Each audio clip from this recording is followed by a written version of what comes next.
જીવનમાં સફળ થવા માટે હું એવું પર્સનલી માનું છું કે લાઈફમાં સક્સેસફુલ થવા માટે 3 વ છોડવા પડે. એ 3 વ કયા છે? વટ, વતન અને વ્યસન.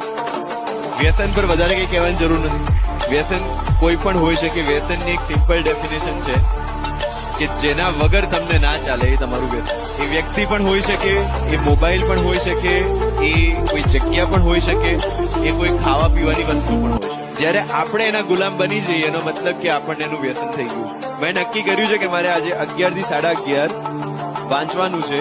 11:30 થી 11:40 સુધી મારે ફોન વાપરવાનો છે અને 11:45 થી મારે પાછું વાંચવા બેસી જવાનું છે.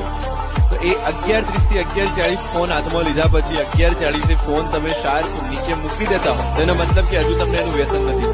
પેલી રીલ્સ જોવામાં 40 ને 45 ને 50 ને લીધે 12 ક્યારે વાગી જાય એ ખબર જ નથી પડતી. એનો મતલબ કે આપણે મોબાઈલના બંધાણી થઈ ગયા છીએ.